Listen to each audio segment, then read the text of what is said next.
कल्याणी, एक 18 वर्षांची मुलगी, महाराष्ट्रातल्या चंद्रपूर गावातल्या सगळ्यात मोठ्या वाड्यात कामाला लागली. हा वाडा वीरेंद्र सिंग पाटील यांचा होता, जे गावातले सगळ्यात प्रभावशाली आणि दबंग व्यक्ती मानले जायचे.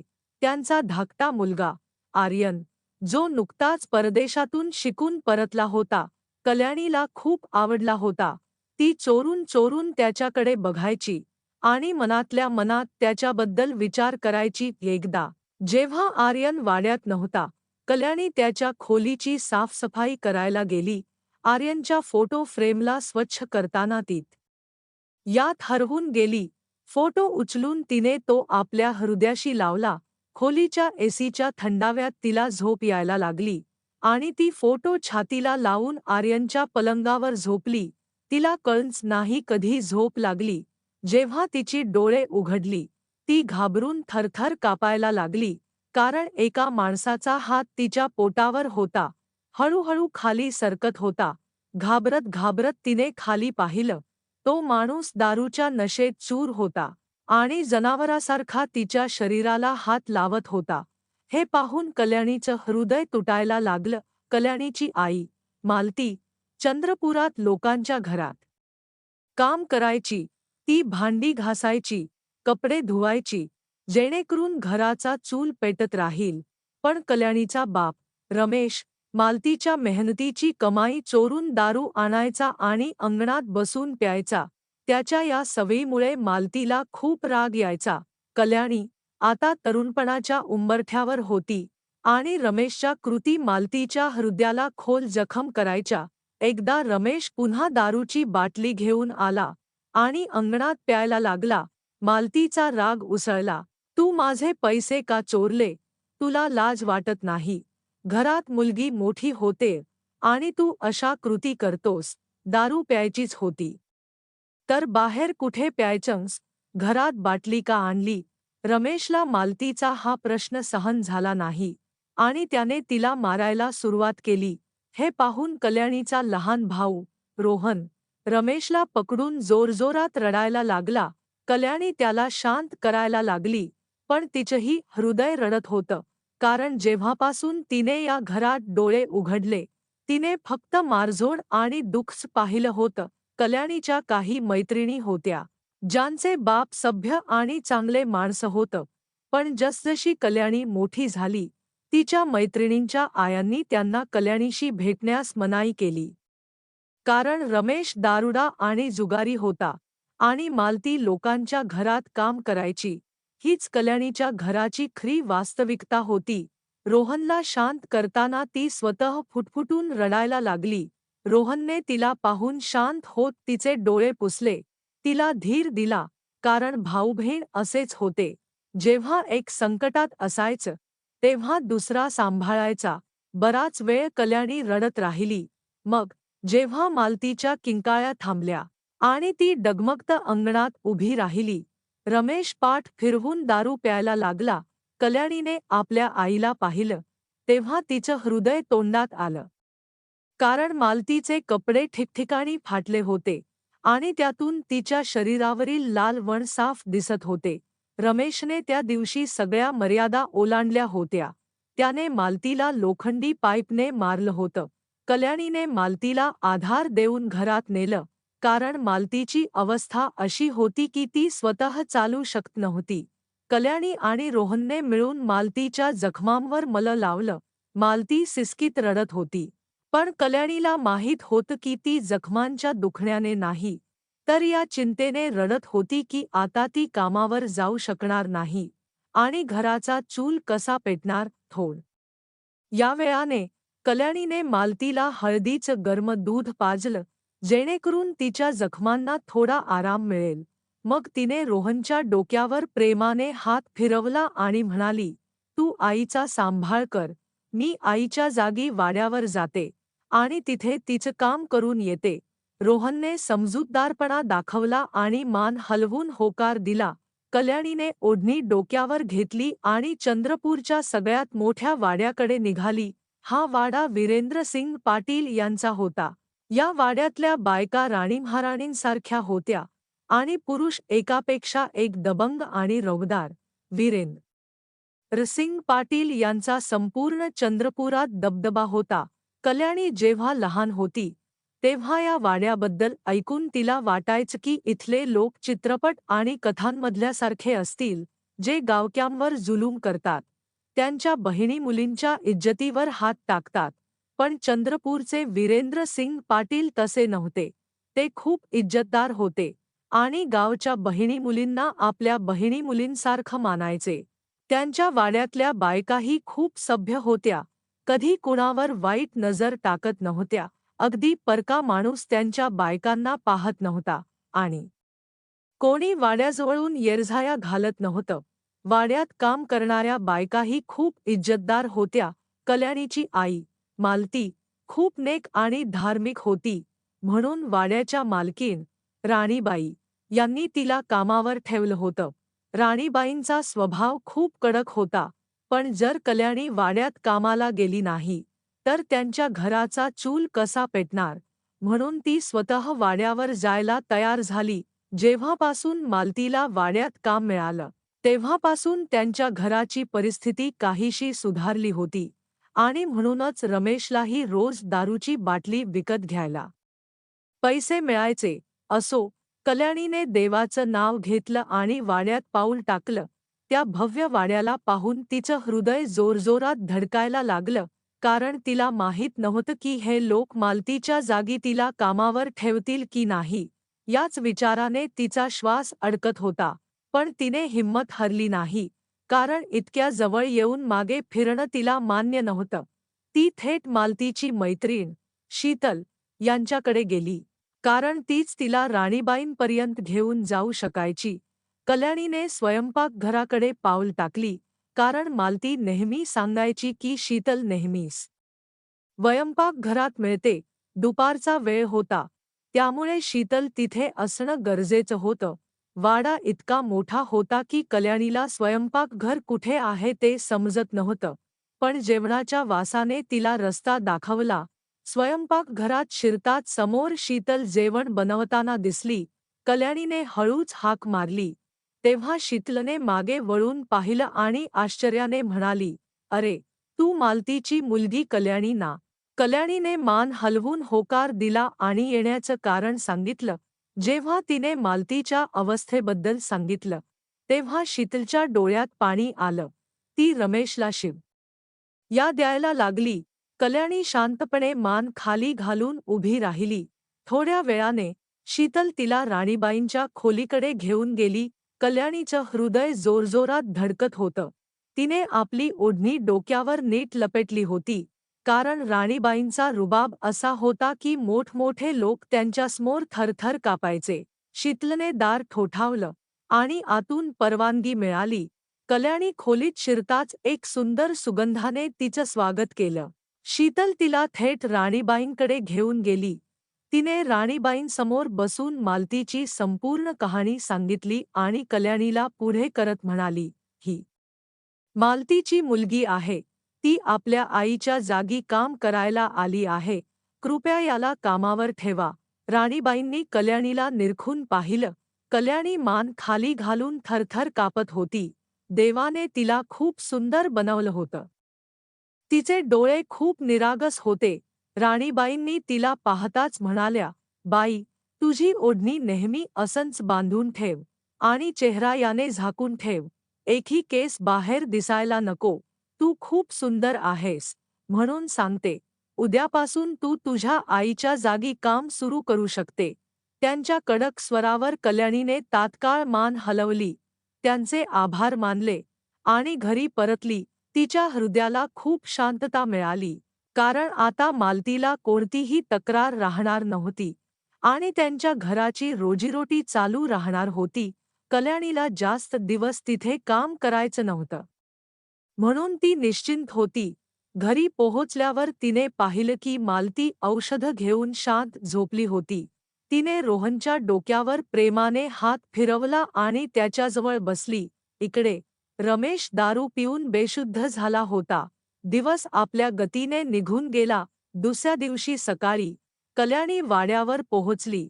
तिथे तिची पहिली भेट आर्यनशी झाली. ती घाईघाईने स्वयंपाकघराकडे जात होती तेव्हा समोरून येणाऱ्या आर्यनशी तिची धडाम झाली. ती पडण्यापूर्वीच आर्यनने आपल्या मजबूत हातांनी तिला सावरलं. कल्याणी तात्काळ सावरली आणि सरळ उभी राहिली. तिचं हृदय जोरजोरात धडकत होतं. तिची ओढणी थोडी सरकली होती आणि आर्यन तिला निरखून पाहत होता. तो पांढऱ्या शर्टात आणि काळ्या मध्ये एखाद्या राजकुमारापेक्षा कमी दिसत नव्हता. कल्याणीही त्याला एकटक पाहत राहिली आणि तोही तिला पाहत राहिला. जर राणीबाईंनी आर्यनला कल्याणीला असं पाहताना पकडलं असतं तर कदाचित तो कल्याणी आणि मालतीचा वाड्यातला शेवटचा दिवस असता. कल्याणीने तात्काळ आपली ओढणी नीट केली आणि स्वयंपाकघराकडे निघाली, पण ती स्वयंपाकघरात शिरलीही नाही. तोच आर्यनने तिला हाक मारली. कल्याणी तिथेच थबकली. तिचं हृदय बेकाबू घोड्यासारखं धडकत होतं. आर्यन म्हणाला, "अगं, कॉफी बनवून माझ्या खोलीत वर आण आणि लवकर कर." असं म्हणून तो जिना चढून गेला. गावात सगळ्यांना माहीत होतं की आर्यनचा स्वभाव खूप कडक आहे. तो नुकताच परदेशातून परतला होता आणि आता आपल्या बापाचा, वीरेंद्रसिंग पाटील यांचा, व्यवसाय सांभाळत होता. भीतीने कल्याणी स्वयंपाकघरात गेली आणि शीतलला आर्यनचा आदेश सांगितला. शीतल म्हणाली, "जर त्यांनी तुला सांगितलं असेल तर तुलाच हे काम करावं लागेल. तो आपल्या शब्दाचा खूप पक्का आहे. जर तू गेली नाहीस आणि कोणी दुसरं कॉफी घेऊन गेलं तर त्याचा काही भरोसा नाही. यामुळे तुझ्या आईच्या नोकरीलाही धोका होऊ शकतो." कल्याणीने तात्काळ म्हणालं, "हो, याचा मला अंदाज आहे. मी लवकर कॉफी बनवून त्यांना देऊन येते." ती तात्काळ कामाला लागली, कारण तिला कॉफी बनवता यायची. घरी ती आणि मालती अनेकदा संध्याकाळी कॉफी प्यायच्या आणि रोहनलाही कॉफी खूप आवडायची. कल्याणीने लवकर कॉफी बनवली. शीतकडून आर्यनच्या खोलीचा रस्ता विचारला आणि वर गेली. तिचं हृदय जोरजोरात धडकत होतं. हा वाड्यातला तिचा पहिला काम होता आणि तिला यात यशस्वी व्हायचं होतं. शीतलने सांगितलं होतं की वरच्या मजल्यावरची शेवटची खोली आर्यनची आहे. कल्याणीने त्या दिशेने पाऊल टाकली. दार हलकेच ठोठावलं. आतून आर्यनचा भारी आवाज आला, "आत ये." कल्याणीने खोल श्वास घेतला आणि खोलीत पाऊल टाकलं. तिचं शरीर थरथर कापत होतं. तिला समजत नव्हतं की तिला इतकी अस्वस्थता का वाटत होती. तिने दार उघड ठेवलं. आर्यन पलंगावर पाय पसरवून लॅपटॉपवर काम करत होता. कल्याणीने परवानगी मागितली, कॉफी टेबलावर ठेवली आणि तात्काळ बाहेर निघायला लागली.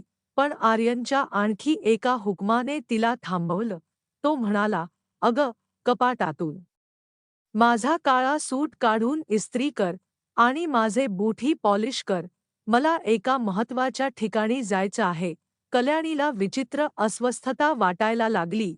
तिचं मन सांगत होतं की तिने आर्यनला सांगावं की तिला भांडी घासायचं काम सांगितलं आहे.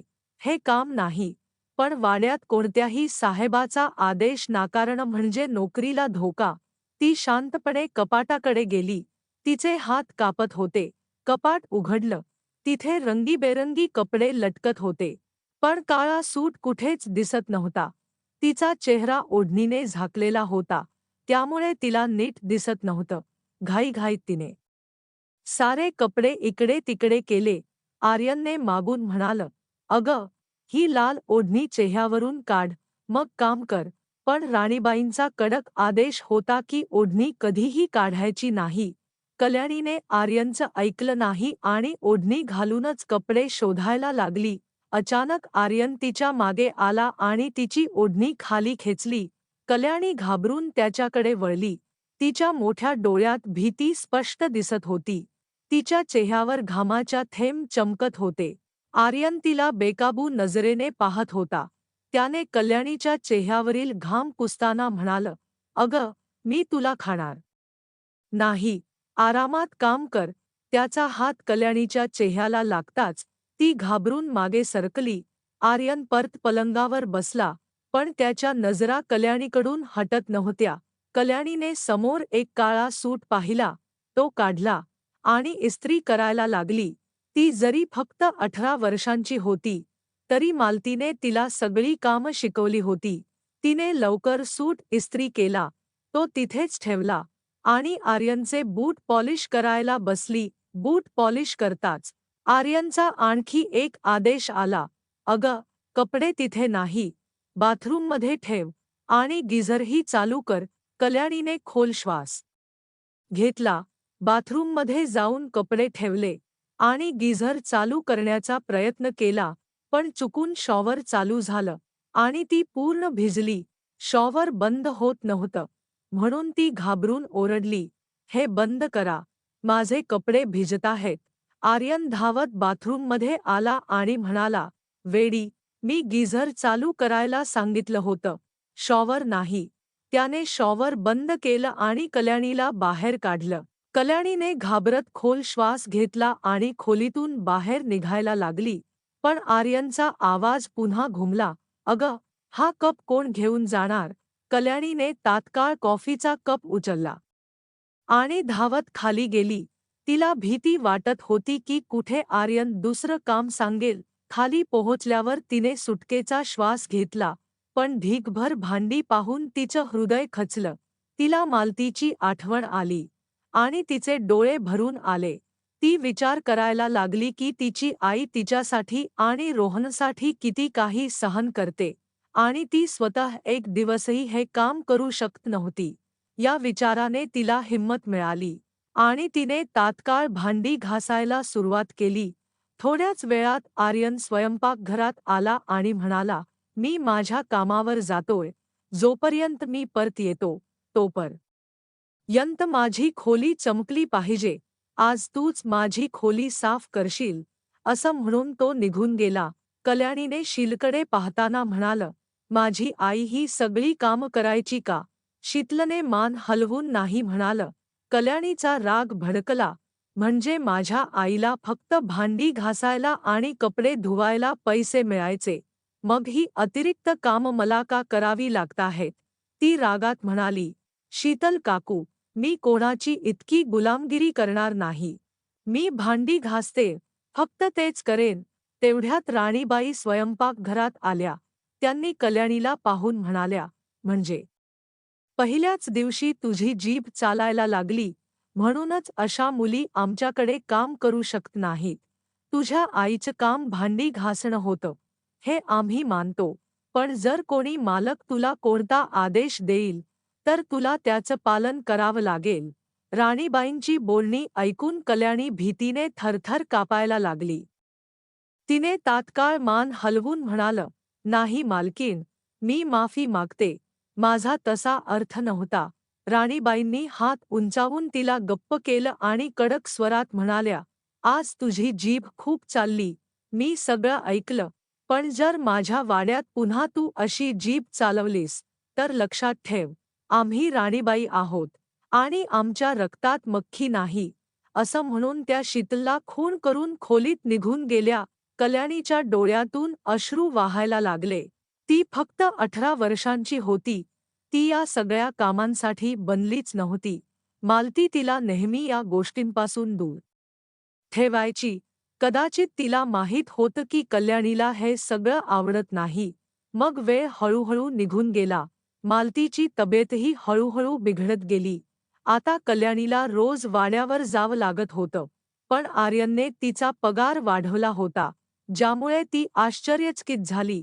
आता तिला आर्यनसाठी काम करणं वाईट वाटत नव्हतं, उलट चांगलं वाटायला लागलं होतं. तिला आर्यनच्या कामात मजा यायला लागली होती. पण तिला समजत नव्हतं की आर्यनला पाहिल्यावर तिचं हृदय इतकं का धडकत होतं. आर्यन तिच्यापेक्षा खूप मोठा होता, जवळपास 29 वर्षांचा, आणि ती फक्त 18ची. इतकं अंतर असूनही तिला आर्यन आवडायला लागला होता. आता ती चोरून चोरून आर्यनला पाहायची. तिला भीतीही वाटायची की जर राणीबाईंनी तिला असं करताना पाहिलं, तर तिचं आयुष्य उद्ध्वस्त होईल. वाड्यात वीरेंद्र सिंग पाटील यांचं संपूर्ण कुटुंब राहायचं. त्यांच्या आणि 4 भावांचं मोठं कुटुंब होतं. राणीबाई सर्वात मोठ्या मालकीण होत्या. त्यांचे 3 दीर आणि 3 जावा त्यांच्यासमोर तोंडही उघडत नव्हत्या. वाड्यात कल्याणीच्या वयाच्या इतरही मुली होत्या, ज्या कुटुंबाचा भाग होत्या त्यांना घराबाहेर जाण्याची परवानगी नव्हती. वीरेंद्र सिंग पाटील यांनी आपल्या बायकांना आणि मुलींना घरातच ठेवलं होतं. मुलींना शाळेत किंवा कॉलेजला नेण्यासाठी आणि आणण्यासाठी त्यांची गाडी होती. वाड्यात काम करणाऱ्या बायकांचाही ते खूप आदर करायचे. आजपर्यंत कोणत्याही पुरुषाने कल्याणीला वाईट नजरेने पाहिलं नव्हतं. फक्त आर्यन वगळता वेळ आपल्या गतीने निघत होता. कल्याणीला वाड्यात काम करताना 3 महिने झाले होते. मालतीची तब्येतही काहीशी सुधारायला लागली होती. तिने कल्याणीला म्हणालं, "बाई, आता तुला कामावर जायची गरज नाही. मी वाड्याचं काम सांभाळीन." पण कल्याणीने नकार दिला, कारण तिला आपल्या आईच्या अवस्थेवर दया येत होती. इतकं सगळं सहन करूनही मालती दुसऱ्यांच्या घरात काम करायची आणि घरी येऊन कपडे शिवायची. कल्याणी म्हणाली, "आई, तू घरी राहून शिलाईचं काम कर. मी वाड्याचं काम सांभाळीन." दुसरी गोष्ट अशी की आता कल्याणीचं मन घरी लागत नव्हतं. जोपर्यंत ती आर्यनचा चेहरा पाहत नव्हती, तोपर्यंत तिला चैन पडत नव्हतं. आर्यनची सगळी कामं आता तिच्या जबाबदारीत होती. कपडे इस्त्री करणं, बूट पॉलिश करणं, कॉफी बनवणं, जेवण वाढणं आणि खोलीची साफसफाई. त्या दिवशीही शीतलने राणीबाईंचा हुकूम सांगितला की आर्यन साहेबांनी सांगितलं आहे की जेव्हा ते खोलीतून जातील तेव्हा त्यांची खोली साफ करून कपाटातले कपडे नीट कर. कल्याणीने तात्काळ होकार दिला आणि झाडूपोचा घेऊन आर्यनच्या खोलीत शिरली. साफसफाई करताना तिची नजर ड्रेसिंग टेबलवर पडली, जिथे आर्यनचा फोटो फ्रेम ठेवला होता. तो पाहताच तिचं हृदय कसल्यातरी विचित्र अवस्थेत गेलं, कारण आर्यन चोरून तिच्या हृदयात शिरला होता. ती तर फक्त त्या घराची सामान्य नोकर होती. तिची आणि आर्यनची काहीच जुळणी नव्हती. ती जमिनीची माती होती आणि आर्यन आकाशातला चंद्र. तरीही तिचं हृदय मजबूर होतं. ती बराच वेळ फोटो फ्रेम न्याहाळत राहिली. त्या फोटोतल्या डोळ्यात काही जादू होती की ती त्यात बुडून जायची. पण जेव्हा ती आर्यनच्या समोर असायची तेव्हा ती नजर उचलू शकत नव्हती. फक्त दूरवरून चोरून चोरून पाहायची. तिने फोटो फ्रेम उचलला आणि हृदयाशी लावला. खोलीच्या एसीच्या थंडाव्यात आपल्या आवडत्या माणसाला इतक्या जवळून पाहणं तिला सुख देत होतं. कामामुळे तिच्या कंबरेला दुखत होतं, कारण तिने सकाळचा नाश्ता आणि रात्रीच्या जेवणाची भांडी घासली होती. तिला थोडा आराम हवा होता. ती फोटो छातीला लावून आर्यनच्या पलंगावर झोपली. तिला कळलंच नाही कधी ती झोपली. कल्याणीला झोपेत किती वेळ गेला तिला कळलं नाही. पण अचानक तिला जाणवलं की कोणीतरी तिच्या खूप जवळ आहे. तिने झटक्यात डोळे उघडले. हा कोणताही भ्रम नव्हता. खरंच कोणीतरी तिच्याजवळ झोपलं होतं आणि त्याचा हात कल्याणीच्या पोटावर हळूहळू फिरत होता. कल्याणीने हिम्मत गोळा केली आणि शांत राहिली. जरी तिला किंचाळायचं होतं, तरी तिचा गळा रुंधला होता. तो हात हळूहळू वरखाली सरकायला लागला. हिम्मत बांधून जेव्हा तिने काही बोलण्याचा प्रयत्न केला, तो हात तिच्या ओठांपर्यंत गेला आणि तिचा आवाज दबला. तो माणूस इतका जवळ आला की तिला काहीच समजलं नाही. अचानक सगळं अंधारात बुडालं आणि ती बेशुद्ध झाली. साधारण 2 तासांनंतर तिचे डोळे उघडले. ती त्या खोलीतच होती. होशात येताच तिच्या पायाखालची जमीन सरकली. तिला वाटलं जणू आकाश तिच्या डोक्यावर कोसळलं. तिने स्वतःला पाहिलं, तर सगळं उद्ध्वस्त दिसलं. तिच्या शरीरात एक विचित्र बदल जाणवत होता. जणू कोणतं ट्रक तिच्यावरून गेलं असावं. शरीराचा प्रत्येक भाग दुखत होता. चादरीखाली स्वतःला पाहून तिचा श्वास थांबला. ती ज्या अवस्थेत होती ती पाहून ती सन्न झाली. त्या खोलीत कोण आलं होतं? कोणी तिच्यावर जुलूम केला? कोणी तिच्या इज्जतीचे तुकडे तुकडे केले? हे प्रश्न तिच्या डोक्यात घोळत होते. तिच्या डोळ्यातून अश्रू वाहायला लागले. ती थरथर कापत होती. ती पलंगावरून उठून बसली आणि खोलीत नजर फिरवली, पण तिथे कोणीच नव्हतं. तिची इज्जत लुटली गेली होती. तिला समजत नव्हतं की तिला इतकी गाढ झोप कशी आली. तिने तात्काळ जवळ पडलेले कपडे घातले आणि वाड्यातून बाहेर पडली. घरी पोहोचल्यावर ती फुटफुटून रडायला लागली. तिची अवस्था अशी होती की जर कोणी तिला चाकूने कापलं असतं तर रक्तही निघालं नसतं. जर कोणाला कळलं असतं की तिची इज्जत गेली आहे तर खूप बदनामी झाली असती. कोणी तिला स्वीकारलं नसतं. या विचाराने ती आणखी तणावात आली. तिला समजत नव्हतं की तिला वारंवार झोप का येत होती. कदाचित त्या माणसाने तिला कोणतं औषध दिलं असावं. थोड्या वेळाने तिला पुन्हा झोप यायला लागली आणि ती रडत रडत झोपली. 2 दिवस गेले पण कल्याणी वाड्यावर गेली नाही. मालतीने एकदा विचारलं पण तिने टाळलं. पण घरची परिस्थिती पाहून वाड्यातून बुलावा यायला लागला की आर्यन साहेबांच्या खोलीची साफसफाई कोणी दुसऱ्याने करू नये. त्यांना दुसऱ्याचं काम आवडत नव्हतं. नाईलाजाने कल्याणीला वाड्यावर जावं लागलं. ती खूप घाबरली होती. आर्यनच्या खोलीत जाण्याची तिला भीती वाटायला लागली होती. तिचा संशय आर्यनवरही गेला, पण त्या दिवशी तो नागपूरला गेला होता आणि त्याचं परत येणं शक्य नव्हतं. तो सकाळीच परतणार होता. याआधी कल्याणी आर्यनच्या खोलीची साफसफाई आनंदाने करायची. पण आता ती घाबरत घाबरत तिथे गेली. खोलीची साफसफाई करताना आर्यन आत आला आणि पलंगावर बसला. त्याच्या नजरा कल्याणीवर खेळल्या होत्या. त्याच्या येण्याने कल्याणीच्या हृदयाच्या ठोक्यांनी वेग घेतला. तिने एकदा वर पाहिलं आणि तात्काळ नजर खाली घातली, कारण आर्यन तिलाच पाहत होता. ती लवकर लवकर काम आटोपून खोलीतून निघायला वळली. तेव्हा आर्यनने तिला हाक मारून थांबवलं. "थांब, कल्याणी, खोली अजून पूर्ण साफ झाली नाही. मग कुठे चाललीस?" कल्याणी म्हणाली, "मी नंतर करेन. आता माझी तब्येत ठीक नाही." हे ऐकताच आर्यन पलंगावरून उठला आणि तिच्या जवळ आला. त्याने कल्याणीचा हात पकडून तिला पलंगावर बसवलं. त्याच्या डोळ्यात कल्याणीसाठी काळजी दिसत होती. तो म्हणाला, "तुला काय झालं?" कल्याणीने निमित्त सांगितलं, "माझं डोकं दुखतंय." आर्यनच्या डोळ्यात काहीतरी होतं, ज्यामुळे कल्याणीचं हृदय धडकायला लागलं. त्याच्या स्पर्शाने तिच्या शरीरातील प्रत्येक रोम खडा झाला. तिला विचित्र अस्वस्थता वाटायला लागली. तिने तात्काळ आपला हात सोडवला आणि खोलीतून बाहेर पडली. पण आर्यनच्या नजरा तिच्यावर खेळल्या होत्या. हे पाहून कल्याणीच्या मनात आशा जागली की कदाचित आर्यन तिच्यावर प्रेम करायला लागला आहे. पण पुढच्याच क्षणी तिचं हृदय रडायला लागलं. तिला आठवलं की तिच्या इज्जतीचे तुकडे तुकडे झाले होते. जेव्हा आर्यनला हे खरं कळेल, तेव्हा तो तिच्यापासून दूर होईल, कारण हे लोक आपल्या इज्जतीसाठी जीव देतात आणि जीव घेतात. त्या दिवशी यानी जास्त वेळ वाड्यात थांबली नाही आणि लवकर घरी परतली. यानंतर जवळपास 20 दिवस ती वाड्यावर गेली नाही. तिने निमित्त सांगितलं की तिची तब्येत खराब आहे आणि ती पुण्याला गेली आहे.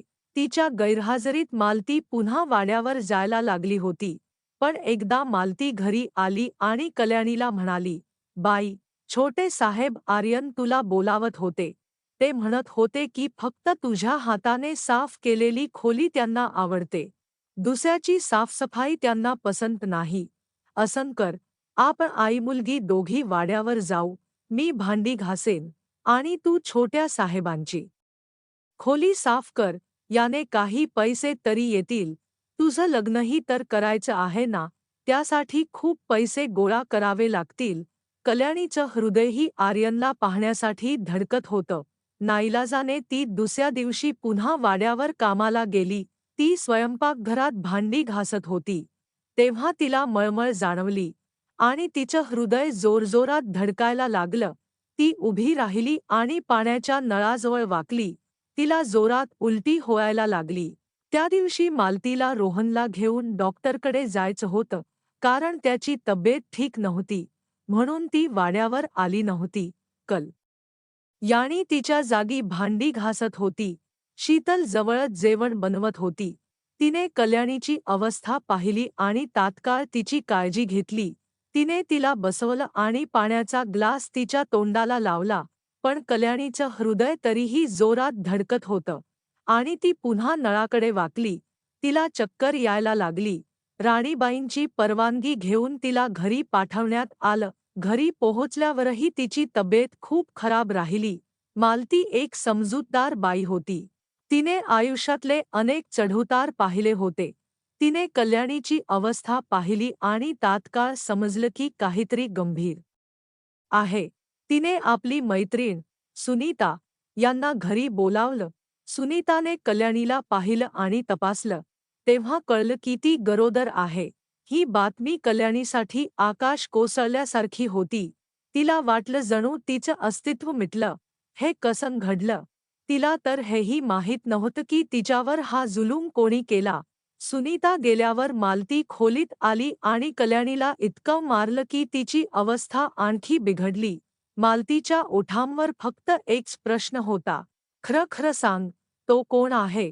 पण कल्याणीकडे एकच उत्तर होतं, आई, मला खरंच माहीत नाही. मालती धप्पकन खाली बसली आणि रडायला लागली. ती कल्याणीला दोष द्यायला लागली. मी तुला बाहेर पाठवलं नसतं तर बरं झालं असतं. हा समाज भुकेल्या लांडग्यांचा आहे. गरीब निरागस बायकांना जगूच देत नाही. कल्याणीकडे बोलायला काहीच नव्हतं. तिला स्वतःवर लाज वाटत होती. तिला वाटत होतं की इथेच आपला जीव द्यावा. तिने त्या दिवशीची संपूर्ण घटना मालतीसमोर उघड केली.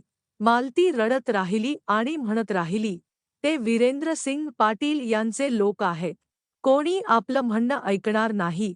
कल्याणीला राणीबाईंची आठवण आली. त्या जरी कडक स्वभावाच्या होत्या तरी आपल्या तत्वांवर ठाम होत्या. कल्याणीने त्यांना कधीच चुकीचं काम करताना पाहिलं नव्हतं. तिने मालतीकडे पाहत म्हटलं, आई, तुला माझ्या बोलण्यावर विश्वास नाही ना? मी तुझी स्वतःची मुलगी आहे. तुला असं का वाटतं की मी असं करेन? मालतीने तिला मिठी मारली आणि म्हणाली, मला माहीत आहे, माझी मुलगी खोटं बोलू शकत नाही. पण ते लोक खूप रसूखदार आहेत. आपलं कोण ऐकेल? विशेषतः राणीबाई. कल्याणीने हिंमत हरली नाही. तिला खात्री होती की राणीबाई तिचं ऐकतील. ती मालतीला घेऊन राणीबाईंकडे गेली आणि त्यांच्या पायांवर पडून त्या दिवशीची संपूर्ण खरी घटना सांगितली. राणीबाई काही क्षण गप्प राहिल्या. मग त्यांनी कल्याणीकडे पाहत म्हटलं, मुली, जर तुझ्या बोलण्यात जरा जरी खोटं असेल तर लक्षात ठेव, आम्ही तुला जीवाने मारू. आमची इज्जत इतकी उंच आहे की कोणी तुला वाचवू शकणार नाही. कल्याणीने त्यांचे पाय पकडून म्हटलं, मालकीण, मी शपथ घेते, मी खोटं बोलत नाही.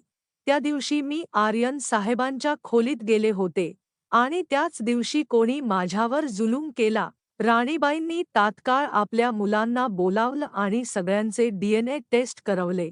निकाल कल्याणीच या कल्पनेच्या पूर्णपणे विरुद्ध होता.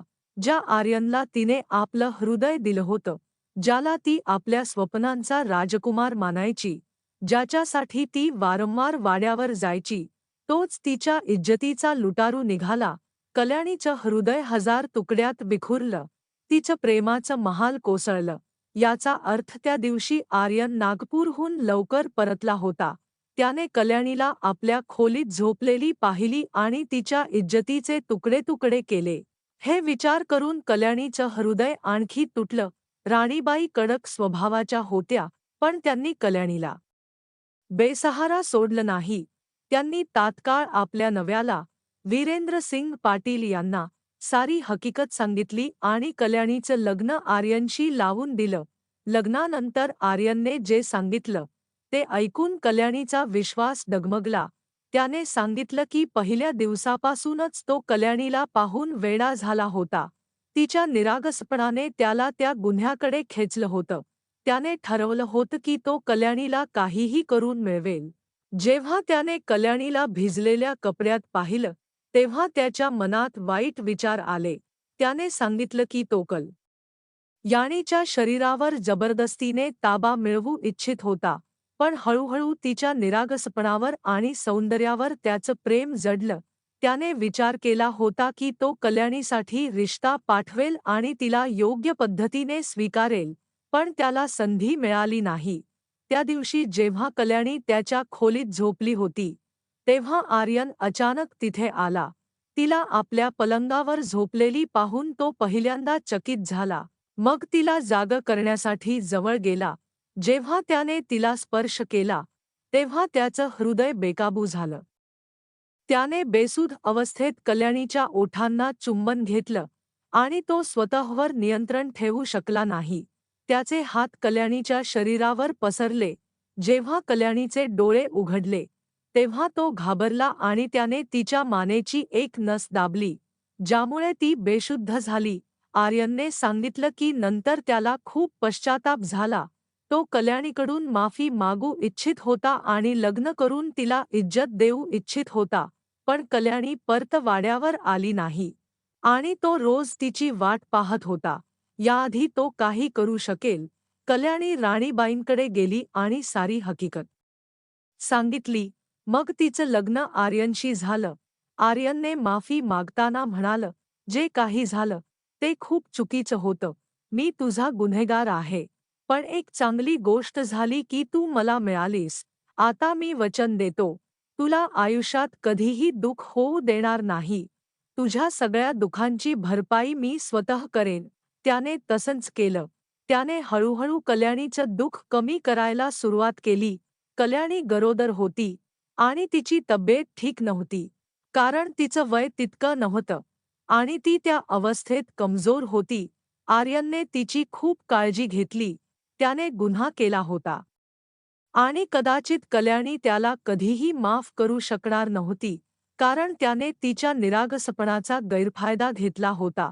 पण आता तो तिचा नवरा होता, तिच्या होणाऱ्या बाळाचा बाप होता, म्हणून तिला त्याला स्वीकारावं लागलं. मालती आनंदाने रडत होती. तिला वाटत होतं की ती संपूर्ण चंद्रपुरात ढोल वाजवावं की तिच्या मुलीचं लग्न वीरेंद्र सिंग पाटील यांच्या वाड्यात झालं आहे. वेळ निघत गेली आणि 9 महिने कधी गेले कल्याणीला कळच नाही, कारण तिचे दिवसरात्र आर्यनच्या मिठीत निघत होते. 9 महिन्यानंतर तिच्या हातात चंद्रासारखा मुलगा आला, जो अगदी आर्यनसारखा होता. आपल्या मुलाच्या जन्माच्या आनंदात आर्यनने आपल्या बापाच्या, वीरेंद्र सिंग पाटील यांच्या मदतीने आपल्या सास्याला, रमेशला, सुधारलं आणि त्यांना औरंगाबादेत चांगल्या नोकरीवर लावलं. यामुळे त्यांच्या घरची परिस्थितीही सुधारली. कल्याणी जी आधी त्या वाड्यात दुसऱ्यांचे हुकूम पाळायची, आता त्या वाड्यात ती हुकूम चालवायची. कल्याणीने आर्यनशी लग्न करून चूक केली का? त्याला त्याच्या चुकीची शिक्षा द्यायला हवी होती का? याचा विचार करायला हवा. पण एक गोष्ट निश्चित आहे की आयुष्याने तिला दुःख दिलं, तरी तिने हिंमत हरली नाही आणि स्वतःसाठी एक नवा मार्ग बनवला. तर मित्रांनो, आशा आहे की ही कहाणी तुमच्या हृदयाला भिडली असेल. जर तुम्हाला ही कहाणी आवडली असेल, तर या व्हिडिओला लाईक करायला आणि चॅनलला सबस्क्राईब करायला विसरू नका. पुन्हा कोणत्या नव्या कहाणीत भेटू.